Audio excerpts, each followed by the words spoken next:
ఇట్లా మిడ్ ఆఫ్టర్నూన్లో మనం నిలబడితే మన నీడ ఎక్కడి వరకు పడుతుందో అలా డ్రిప్ లైన్ మూవ్ చేస్తూ పోవాలి మనం. బొప్పాయి కూడా అంతే. డ్రిప్ లైన్ నువ్వు మూవ్ చేయడం నుంచి ఏమవుతుందంటే డ్రిప్ లైన్ రైతుల ఒక అవగాహన రహితం నుంచి డ్రిప్ లైన్ ఎప్పుడు బుడాల చెట్టు మొదల్లోనే పెడతారు. చెట్టు మొదల్లో పెట్టినప్పుడు చెట్టు బొప్పాయిలో ఎస్పెషలీ ఎనీ క్రాప్ చెట్టు ఎదుగుదల చిన్నప్పుడు ఏర్లు అక్కడి వరకు ఉంటాయి. బట్ చెట్టు పెరిగే కొద్దీ దాని యొక్క పిల్ల ఏర్లు స్ప్రెడ్ అవుతాయి. పిల్ల ఏర్ల నుంచి ఆహారం తీసుకుంటుంది ఏ మొక్కైనా కూడా. మెయిన్ స్టెమ్ వచ్చేసి ఓన్లీ ఫర్ ఫ్రూట్ చెట్టు నిలబడడానికి మాత్రం సపోర్ట్ చేస్తుంది.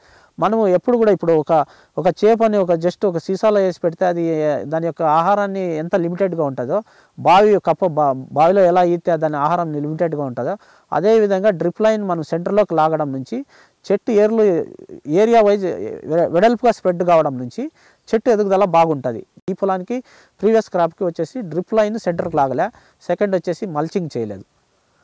That is the one reason now నా క్రాప్లో స్టిల్ నా చెట్లు చాలా హెల్తీగా ఉన్నాయి అన్ని చెట్లు. బట్ ఒక క్రాపు ఫ్రూట్ సెట్టింగ్లో పోయినసారికి ఇప్పటికీ దాదాపు 50% రెడ్యూస్ అయింది.